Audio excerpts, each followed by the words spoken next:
IPhone 17 দেশে আসার পর থেকেই সবাই মাতামাতি শুরু করছে যে কার হাতে আসছে প্রথম আইফোন 17। তবে ভাই আমরা সেই মাতামাতিতে নাই, আমরা ইন্টারেস্টেড ফোনটার অ্যাকচুয়াল খুঁটিনাটি নিয়ে। Undoubtedly one of the most controversial iPhone line-up ছিল এইবারেরটা। বিশ্বাস করেন আমি নিজেও মানতে পারতেছি না যে সেই উদ্ভট লিকস গুলোর মতোই হয়েছে অ্যাকচুয়াল ডিভাইসটা। তবে এর মধ্যে কিছু আনএক্সপেক্টেড জিনিসও ছিল, যেমন new iPhone Air, no number, just the air. It's one of the slimmest smartphones in the current market. রীতিমতো চারিদিকে সারা ফেলে দিছে অ্যাপেল এই মডেলটা দিয়ে। তবে অ্যাজ ইউজুয়াল আমরা যেহেতু টেক নিয়ে ঘাটাঘাটি করি, আমাদের মূল আকর্ষণ অলওয়েজই হয়ে থাকে প্রো ম্যাক্স ভেরিয়েন্টটা। সো আইফোন 17 প্রো ম্যাক্স নিয়েই থাকবে আমাদের আজকের আলোচনা। সবচেয়ে কন্ট্রোভার্সিয়াল এই অরেঞ্জ কালারটাই আছে আমাদের হাতে। ফোনটা আসলে আমাদের হাতে খুব বেশি সময় ধরে নাই, সো এটাকে আসলে পূর্ণাঙ্গ রিভিউ বলা যাবে না। তবে আমি চেষ্টা করব আমার ইউজার এক্সপিরিয়েন্সের থেকে যতটা ইনফরমেশন আপনাদেরকে দেয়া যায়। মানে স্পেক্স তো সব জায়গায় পাওয়া যায়, তবে actual user experience and in hand ফিলটা কেমন এইসব ব্যাপার নিয়ে আমরা আলোচনা করব।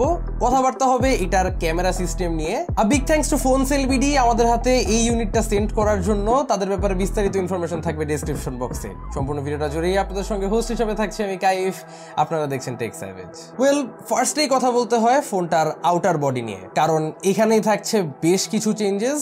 এই মাত্র 2 বছর আগেই অ্যাপেল খুব ঢাকঢোল পিটায় শিফট করলো অ্যালুমিনিয়াম থেকে টাইটেনিয়ামে, কিন্তু এই বছর তারা আবারও টাইটেনিয়াম থেকে ব্যাক করে ফেলছে অ্যালুমিনিয়াম ফ্রেমে। ব্যাপারটা একটু লজ্জাজনক, কারণ তারা আসলে এত বছর যাবত বলে আসতেছে যে টাইটেনিয়াম কেন অ্যালুমিনিয়ামের চেয়ে অনেক বেটার, কিন্তু এখন ঘুরে ফিরে তারা আবার বলতেছে কেন অ্যালুমিনিয়াম টাইটেনিয়ামের চেয়ে বেটার। এই ম্যাটেরিয়ালের চেঞ্জ করার পিছনে তাদের রিজনিংটা ছিল যে titanium is stronger but aluminium is better at heat dissipation. So iPhones এর ওভারহিটিং ইস্যুটা তারা বলতেছে এই চেঞ্জটা কন্ট্রোলে নিয়ে আসবে। ম্যাটেরিয়াল চেঞ্জেস বাদেও কিন্তু একটা মেজর ডিজাইন চেঞ্জ আছে এইবারের আইফোনে।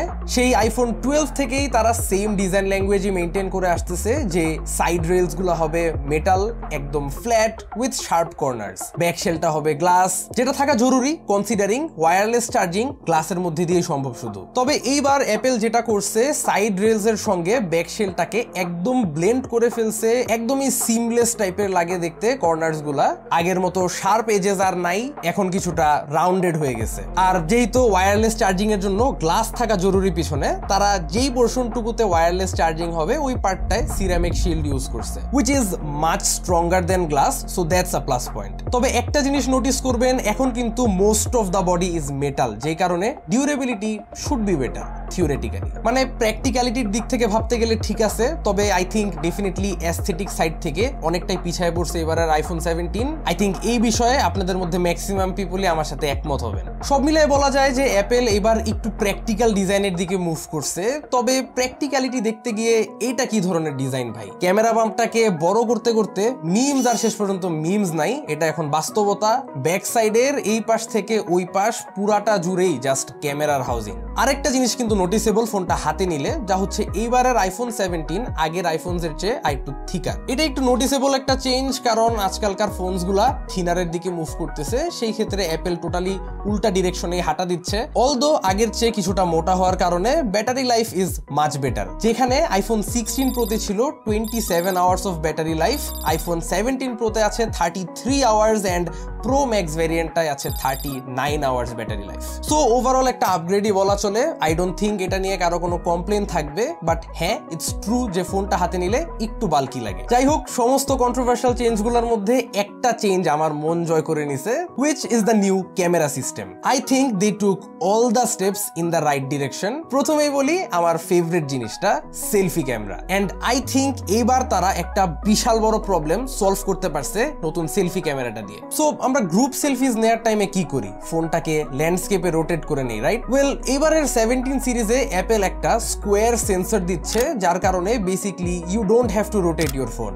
আপনার সেলফি ক্যামেরাটা বেশি মানুষ দেখলে অটোমেটিকলি খুবই ওয়াইড সেলফি নিয়ে ফেলবে, ফোন রোটেট করার কোনো দরকার নেই। এখন আপনারা দেখছেন একটা ল্যান্ডস্কেপ ভিডিও, বাট আমি অ্যাকচুয়ালি এই ভিডিওটা রেকর্ড করতেছি ওয়াইল বিং ইন পোর্ট্রেট মোড। তো এইটা হচ্ছে নতুন ফিচার, এই নতুন বেনিফিটটা আপনারা পাবেন সেন্টার স্টেজ ইউজ করে। মানে ভাই যাই বলেন না কেন, this is good. Moving on to the rear camera system, as usual 3টা ক্যামেরা থাকছে, তবে কোনোটাকেই তারা ছোট করে দেখতেছে না এবার। তিনটা ক্যামেরার মধ্যে তিনটাই 48 মেগাপিক্সেলের সেন্সরস। আর 15 and 16 সিরিজে আমার একটা অপছন্দের জিনিস ছিল 5x zoom. I think it's just too much. Most of the time টেলিফোটোটা আসলে ধরতো না ঠিক মতো, সো ওইখান থেকে তারা এবার মুভ করে চলে আসছে 4x অপটিক্যাল জুমে ফর দ্য টেলিফোটো ক্যামেরা। তাছাড়া আলট্রা ওয়াইড ক্যামেরাটা সেমই থাকতেছে, কিন্তু মেইন ওয়াইড ক্যামেরাটায় বেটার লো লাইট পারফরমেন্স পাবেন। আর যারা একটু ভিডিওগ্রাফি নিয়ে ইন্টারেস্টেড তাদের জন্য বলে রাখি যে 17 প্রোতে অ্যাপেল ProRes RAW এবং অ্যাপেল Log 2 আসতেছে। অ্যাপার্ট ফ্রম দ্যাট ডিসপ্লেটা কিন্তু একদম মাখন। 120 হার্টজ রিফ্রেশ রেট অথবা অ্যাপেল যেটাকে প্রো মোশন বলে সেটা থাকছে এবার সব 17 সিরিজের মডেলসেই, not just the pro models, যা বাজেট এন্ড ইউজারদের জন্য একটা গুড নিউজ। ডিসপ্লেটা আগের চেয়ে ব্রাইটার অ্যান্ড মোস্ট ইম্পর্টেন্টলি একটা নতুন অ্যান্টি গ্লেয়ার কোটিং থাকছে, যার কারণে আউটডোর ভিজিবিলিটি আগের চেয়ে বেটার। ডিসপ্লেটাকে তারা বলতেছে আগের চেয়ে অনেক বেশি scratch resistant, ceramic shield version 2 এর প্রোটেকশন থাকছে এতে। আর বেজেলস এর পরিমাণ কমতে কমতে এবার নাইয়ের পথে বললেই চলে। সো সব মিলায় একটা প্রিমিয়াম এক্সপিরিয়েন্স পাওয়া যায় ওয়াইল ইউজিং দ্য ফোন। তাছাড়া বাংলাদেশের হট ওয়েদারের সাথে ট্যাকেল দেওয়ার জন্য একটা খুব জরুরি জিনিস হচ্ছে গুড হিট ডিসিপেশন, যেটা আগের তুলনায় অটোমেটিকলি বেটার হবেই, কারণ এখন অ্যালুমিনিয়াম ফ্রেম ইউজ করা হচ্ছে। কিন্তু তারপরও তারা একটা ভেপার চেম্বার অ্যাড করেছে এবারের 17 সিরিজে, যা কুইকলি টেম্পারেচারসকে কন্ট্রোলে নিয়ে আসতে পারবে। এটা ওভারঅল সমস্ত ইউজারদেরকে বেনিফিট করবে, তবে মোস্টলি বেনিফিটেড হবে গেমার্সরাই। নতুন অ্যাপেল সিলিকন A19 এ লাস্ট জেনারেশনের তুলনায় 20% বেটার পারফরমেন্স দিতে পারছে। আর হিট কন্ট্রোল, ব্যাটারি লাইফ সবই একদম 100 থাকায় গেমার্সরাই সবচেয়ে বেশি খুশি থাকবেন, এটা নির্দ্বিধায় বলা যায়। And that's about it. আমাদের ইউজার এক্সপিরিয়েন্স এন্ড ইউসেজের থেকে যা যা ফাইন্ডিংস ছিল আর জরুরি বলার মতো যেসব ব্যাপারগুলো ছিল সেগুলো সবকিছুই আপনাদের সাথে শেয়ার করলাম। আইফোন 17 Pro Max এর যদি একটা ইন ডিটেল রিভিউ আপনারা দেখতে চান তাহলে অবশ্যই কমেন্ট করে জানাবেন, আমরা অবশ্যই চেষ্টা করব যদি এনাফ রেসপন্স পাই একটা ফুল রিভিউ করতে। ভিডিও ভালো লেগে থাকলে চ্যানেলে সাবস্ক্রাইব করতে ভুলবেন না। আশা করি আবারও দেখা হবে আগামী কোনো ভিডিওতে। Till then have a nice day, piece.